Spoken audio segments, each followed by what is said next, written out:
व्यासपीठावरील सन्माननीय सदस्य आणि व्यासपीठासमोरील सर्व सन्माननीय इतिहासप्रेमी बंधूंनो आणि भगिनींनो, माझ्या शोधनिबंधाचं शीर्षक आहे बाबा आमटे प्रणीत विविध प्रकल्पांचे वैचारिक व संशोधनात्मक मूल्य. तसं पाहिलं तर सकाळच्या सेशनमध्येच आपण पूर्ण आनंदवन परिसर पाहून आलेलो आहोत. जे प्रॅक्टिकली पाहिलेलं आहे ते अगदी सूर्यवंशी सरांच्या कालच्या शब्दात म्हटलं तर आम्ही एजंटच्या भूमिकेतून प्रॅक्टिकली फक्त पेपर इथं प्रेझेंट करत आहोत, फक्त त्या इतिहास परिषदेच्या नियमावलीचा एक भाग म्हणून. तर विकासाचा आणि नाविन्यपूर्ण संशोधनाचा पाया हा सृजनशील विचारात असतो, सृजनशील विचार प्रक्रियेत दडलेला असतो. एखाद्या कुटुंबातील एखाद्या व्यक्तीचा एखादा विधायक विचार हा पुढे विधायक विचाराची श्रृंखलाच निर्माण करतो आणि त्यांच्या पुढच्या सुद्धा भावी पिढ्याही समाजसेवेचं व्रत अतिशय आनंदानं स्वीकारतात आणि समाजात आमूलाग्र अशा प्रकारचं सकारात्मक अनुकूल बदल घडवून आणण्यासाठी प्रयत्न करत राहतात. याचं आदर्श उदाहरण म्हणजे हे आमटे कुटुंबीय आहे. अगदी सुरुवातीला जर आम्ही लक्षात घेतलं तर बाबा आमटे यांनी संन्यस्त वृत्तीतून ईश्वराचा शोध घेण्याचा प्रयत्न केला होता, परंतु त्यातील निरर्थकता, त्यातील ढोंगीपणा लक्षात आल्यानंतर त्याने त्यापासून म्हणजे ते ह्या विचारापर्यंत येऊन पोहोचले की समाजापासून दूर जाऊन, दुःखापासून दूर जाऊन, वेदनेपासून दूर जाऊन आपल्याला त्याचं म्हणजे वास्तववादी विचारापासून दूर जाऊन पुढच्या कार्याची हे ठरवता येत नाही या विचारापर्यंत ते आले आणि त्यांनी संन्यस्त वृत्तीतून ईश्वरीय शोध घेण्याच्या मार्गाला कलाटणी दिली. व्यवसायानं वकील असलेले बाबा आमटे हे वकील एका तासाला 50 रुपये फीस चार्ज करतो, हे त्यावेळेसचं गणित आहे. आणि एखादा श्रमिक 12 तास काम करूनही त्याला योग्य अल्पमजुरी मिळते.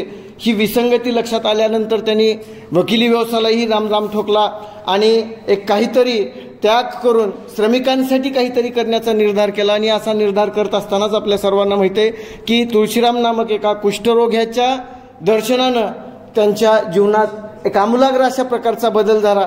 तुळशीरामला जेव्हा त्यांनी पाहिलं, पहिल्यांदा त्यांना भीती वाटली, ते तसंच घरी आले. परंतु घरी आल्यानंतर त्यांच्या त्या सकारात्मक विचारसरणीच्या, सृजनशील विचारसरणीच्या मनाने की त्या ठिकाणी जर माझे कुटुंबीय असते, माझा मुलगा असता, माझे अन्य कुटुंबीय असते तर मी काय केलं असतं, हा विचार त्यांच्या मनात येऊन ते परत त्या कुष्ठरोग्याकडे गेले, कुष्ठरोग्याला घेऊन आले आणि त्यांनी पुढे त्याची सेवा शुश्रूषा केली, प्रत्यक्ष बँडेज केलं, आळ्या काढल्या वगैरे वगैरे. आणि हा खऱ्या अर्थानं म्हणजे मला वाटतं आनंदवन या प्रकल्पाचा पाया आहे. महारोगी सेवा समितीची स्थापना आणि आनंदवन प्रकल्पाचा हा पाया आहे असं म्हणायला हरकत नाही. आचार्य विनोबा भावे यांच्या हस्ते 1951ला रीतसर उद्घाटन झालं. यांची संशोधक वृत्ती, यांची वैज्ञानिक वृत्ती कशा प्रकारची होती हे लक्षात येतं की हा विकार, कुष्ठरोग हा विकार केवळ मानव प्राण्याला होतो. अन्य जे विकार आहेत ते विकार मानवेतर प्राण्याला सुद्धा होतात आणि त्याच्यावरच्या लसी शोधून काढण्यासाठी मानवेतर प्राण्यावर प्रयोग केले जातात. परंतु याच्यावर जर लस शोधायची असेल, याच्यावर जर परमनंट उपचार करायचा असेल तर एखाद्या मानवावरच त्याचे प्रयोग करावे लागतात. मोरल इथिक्स किंवा नीतिशास्त्र याला परवानगी देत नाही. परंतु बाबा आमटे हे स्वतः पुढे आले, माझ्या शरीरात त्या रोगाचे जंतूची लस टोचा आणि त्याच्यावर उपचारात्मक लस शोधा असं म्हणण्याचं धाडस युगायुगातून एखादाच अवलिया करू शकतो, ते म्हणजे आपले आदरणीय बाबा आमटे होत. आणि एक त्यांचं ध्येय, विजन केवळ त्यांची सेवा शुश्रूषा करणं एवढंच नव्हतं, तर त्यांना व्यावसायिक कौशल्य शिकवून पुनर्वसन करणं, त्यांना सन्मान मिळवून देणं, तुटलेलं मन हे अभंग करणं आणि त्यांना स्वतःच्या पायावर उभं करणं, अशा प्रकारची व्यापक भूमिका आम्ही प्रत्यक्ष आज सकाळी पाहिलेली आहे की सर्व अंध, अपंग हे जे दिव्यांग आहेत, अपंग शब्दही आता खरं तर चुकीचा आहे, दिव्यांग जे आहेत त्या दिव्यांगांनी घडवून आणलेली जी क्रांती आहे ती इथं सन्मानानं कसं त्यांना स्थान मिळू शकेल याचा प्रयत्न बाबा आमटे यांनी केलेला आहे. आणि एक उदाहरण इथं सांगणं अतिशय अगत्याचं वाटतं की ऑस्ट्रेलियातील फूड फॉर पीस या संस्थेनं बाबा आमटे यांच्याकडे या आनंदवनासाठी म्हणजे गहू पाठवण्याची तयारी दर्शवली. इथल्या ह्यांचं सेवाभावी प्रकल्प पाहून, इथल्या सेवेचं व्रत पाहून इथं गहू पाठवण्याची तयारी दर्शवली.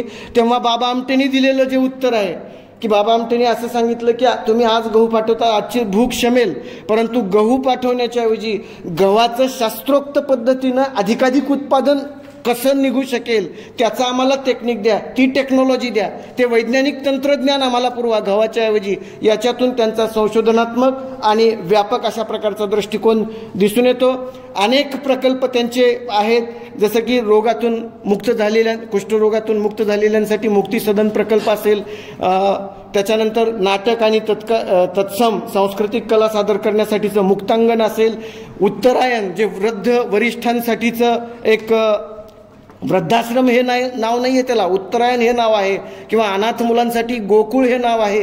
या कृषी व्यवस्थेला आधुनिक तंत्रज्ञानाची जोड देण्यासाठी सोमनाथचा प्रकल्प जो आहे तो श्रमिक विद्यापीठाचा प्रकल्प, असे अनेक एकानंतर एक प्रकल्प त्यांच्या कार्यातून म्हणजे त्यांच्या विचारातून कृतीतून कार्यान्वित आपल्याला झालेले दिसून येतात.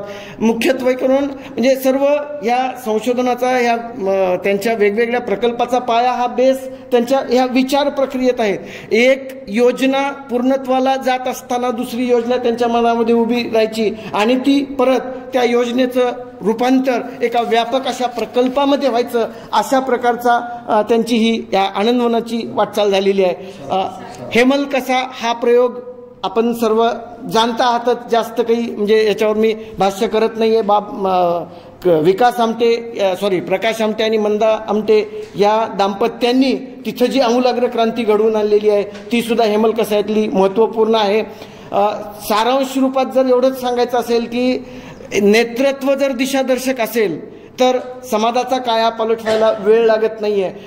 आणि दुर्दैवानं आमचं नेतृत्व आम्हाला मोफत योजना देऊन पंगू बनवणारं नेतृत्व, मोफत योजना देण्याची स्पर्धा ज्या लोकशाहीमध्ये राजकीय पक्षांमध्ये लागलेली आहे तिथं विकासाची म्हणजे चिन्ह दिसून येतील असं वाटत नाही. याउलट आम्ही जर इथं लक्षात घेतलं की अतिशय दिव्यांग लोकांनी केलेला करिश्मा आम्ही कालपासून पाहत आहोत आणि इथं धष्टपुष्ट धडधाकट असलेल्या व्यक्ती मोफत योजनांचं हे घेऊन म्हणजे मोफत योजनांचं गाजर राजकीय पक्ष दाखवून आम्हाला आमच्या लोकशाहीला पंगू बनवण्याचा प्रयत्न होत आहे असं वाटतं.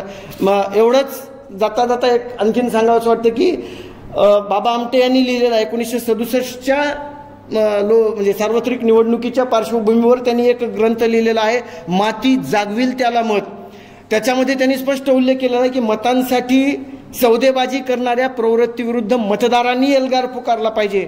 आणि बाबांची ही जर ऐकली तर निश्चितच आमच्या या लोकशाहीला नवचैतन्य प्राप्त झाल्याशिवाय नवचैतन्य प्राप्त होईल असा विश्वास डॉक्टर रोडे सर यांनाही वाटतो. थोडक्यामध्ये सांगायचं झालं जिथं हात राबतात तिथं विकास होतो.